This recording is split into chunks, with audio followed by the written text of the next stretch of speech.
Sent from Disneyland, history in our hand. So much to say about yesterday and the decades we have spanned. Postcards from the park, this journey will embark. See what has changed and what remains on Sent from Disneyland. Sent from Disneyland. Welcome to the Sent from Disneyland podcast. Here age relives fond memories of the past. If it's your first time joining us, welcome. On this podcast, we'll take a journey into the past and explore Disneyland, Disneyland history, and more, with mementos, snapshots, souvenirs, and postcards sent from Disneyland, from 1955 to the present. Let's start by thanking my patrons from patreon.com. You can join in at any level to support the show and receive snail mail from my trips to Disneyland and from my desk, plus some sneak peeks and bonus content. Special thanks to Random Olive, the first patron to this podcast, and to the rest of the e-ticket patrons, Tania, Eric Daniels, Monica Seitz Vega, Bill Dreffel, Scott Cagle, Russ Romano, Michael and Christina Cross, Angela Reynolds, and Sheila Harry. C-ticket patrons Serious Inquiries Only, Debbie Weinstein, Jennifer Schneep, Grace Coate, Patty Wolin, Ben and Noel Bruning, and Greg Gorley. B-ticket patron Joshua Bell, and to the A-ticket patrons Elise Sharp, Zealot Infinity, Alexis Robles, Angel DeBlock, Daps Magic, and the Beyond the Railroad podcast. I am your host, your post-host Clocky, and today we have 2 postcards sent from Disneyland.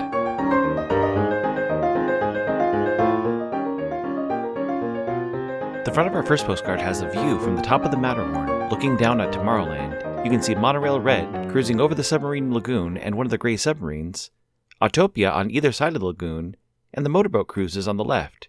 And if you look closely, you can see the tops of some Skyway buckets heading in and out of the Skyway station. On the back it reads, Tomorrowland, a panoramic view of Disneyland's Tomorrowland as seen from the Matterhorn Mountain.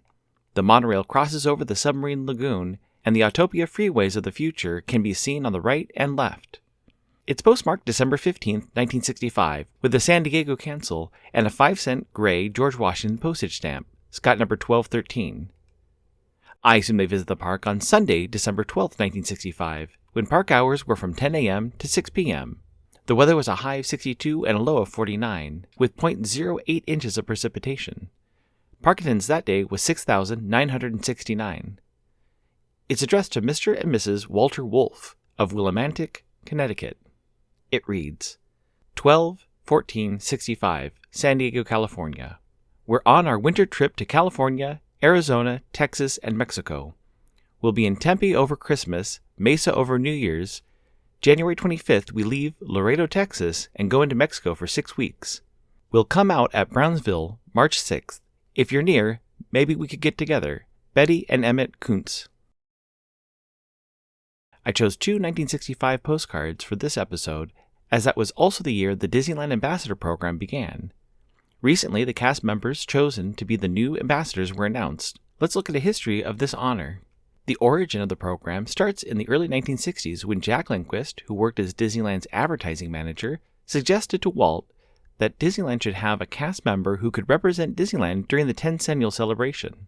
The ambassador would be available for media events both at the park, around the country, and overseas. The ambassador also served as a VIP tour guide and occasionally filled in for Walt during press interviews he couldn't attend. The original press release about the 10th celebration included the opening of Plaza Inn, the expansion of grad nights and big band nights, the addition of Mr. Lincoln to the Main Street Opera House, and that an ambassador would be traveling to publicize the park's birthday. In October of 1964, 6 final candidates were chosen from 135 applicants. On Halloween that same year, the 6 candidates also participated in the Anaheim Halloween Parade. After all the interviews were complete, Julie Ream was chosen. A presentation in front of Sleeping Beauty Castle was held in early November. This included Mickey Mouse handing her an attaché case to use on her future travels. Julie was introduced to the world on an episode of Walt Disney's Wonderful World of Color. During the episode, Walt toured WED Enterprises, now known as Imagineering, showing her and the viewers future attractions and things. Connie Swanson, the second ambassador, was chosen in December of 1965 to take over the role. Julie and Connie were the only 2 ambassadors chosen by Walt Disney himself. When the Florida project was a year out from opening, Debbie Dane Brown was named the first Walt Disney World ambassador. looking at a Disney Parks blog from D23 in 2022, all three, Julie, Connie, and Debbie, were in attendance.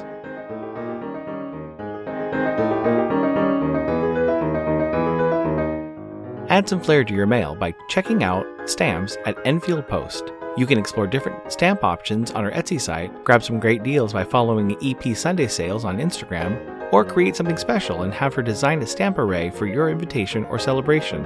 You can head over to enfieldpost.com and explore all the different vintage postage stamps you can use on your next card or letter. That's ENFIELDPOST on Instagram and enfieldpost.com for your wedding and vintage postage needs. Enfield Post is the official postage stamp sponsor of the Sent from Disneyland podcast. The front of our next postcard has a Jungle Cruise boat going under Schweitzer Falls. On the back it reads, Schweitzer Falls, Adventureland. An explorer's boat carries guests under beautiful Schweitzer Falls on a jungle cruise down the misty Amazon, the murky Mekong, the Belgian Congo, and through the swirling rapids of the Nile in Disneyland's Adventureland. It's postmarked April 21st, 1965, with a Redondo Peach cancel and a 5-cent gray George Washington postage stamp, Scott number 1213.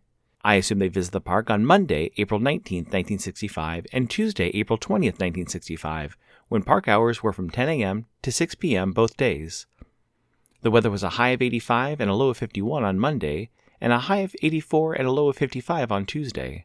Park attendance on Monday was 8,105 and 9,590 on Tuesday. It's addressed to Barb Korzynwinski of Dubuque, Iowa. It reads, Dear Barb, greetings from California. I love it. One thing is greater than the other. Constantly doing something. We spent 2 days visiting Disneyland, but I have had the most fun with my cousin. We're going to see the play Auntie Mamie on Friday night. Then on to Sunset Strip. Love, Kathy.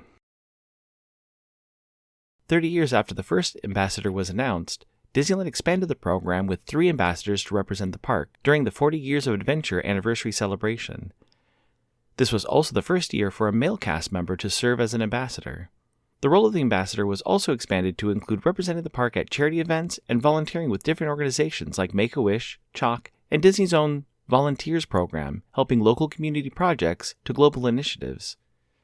The hiring process has remained the same over the years, including choosing cast members through interviews who have vast knowledge of Disneyland and the Walt Disney Company. They are trained, but should be ready to be the face of Disneyland's public relations team, doing interviews with the press, as well as hosting or emceeing public events. They are also advocates for the rest of the cast members at the resort, and have an opportunity to learn different roles around the parks and resort.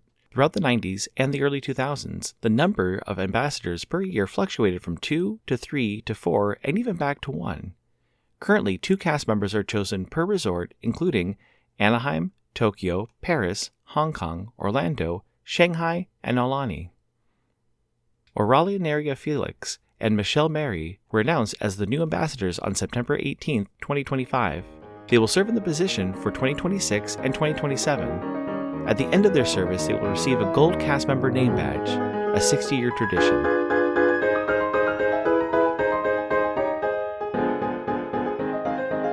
My incoming postcard is sponsored by the Art Throwdown. Art Throwdown, or ATD, is a craft hour on Instagram, starting at 9 p.m. Eastern or 6 Pacific.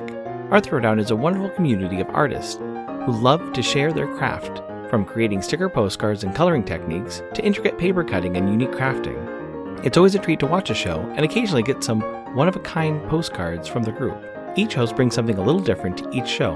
I'll list some of the regular hosts, or you can follow Russ Romano 2021 on Instagram. The front of my incoming postcard has a watercolor painting of the Matterhorn, with the submarine below passing by the red buoy with seagulls. It's postmarked March 24th, 2021, with a Santa Ana cancel and a conch shell forever postcard postage stamp, Scott number 5165. It reads, Clocky, I figured one good postcard deserves another. Hopefully we'll all get to meet up in Disneyland and make/send postcards to our heart's content in the near future. Skipper Jane. Thank you so much for the postcard, Skipper Jane. I was going through some of my old mail and found this in a stack of my art postcards. Looking back, this was sent before I started the segment of incoming mail. I was recently asked to share some vintage photos for an art project. I'm always happy to share some images with listeners, especially for something fun like a then and now art piece. Also, if you haven't started watching or listening to the PhotoNix podcast with Mr. Daps from Daps Magic and me from here, it's a fun way to look at Disneyland from the past. PhotoNix is great to watch on YouTube or anywhere you get podcasts. Finally, I went down a little rabbit hole looking up the production of Auntie Mame that Kathy was able to see in the second postcard. Giselle McKenzie played the title character at Valley Music Theater in Woodland Hills. Thanks for listening to Sent from Disneyland. If you enjoyed this podcast, please subscribe and tell your friends. It would also help to leave a 5-star rating and comment on whatever podcast platform you use. If you'd like to support the show financially, please check out our Patreon page at patreon.com/sentfromdisneyland. You can find me on Instagram and TikTok at Sent from Disneyland or my website, sentfromdisneyland.com. For questions and comments, send me a postcard addressed to Sent from Disneyland, P.O. Box 44, Hood, California, 95639.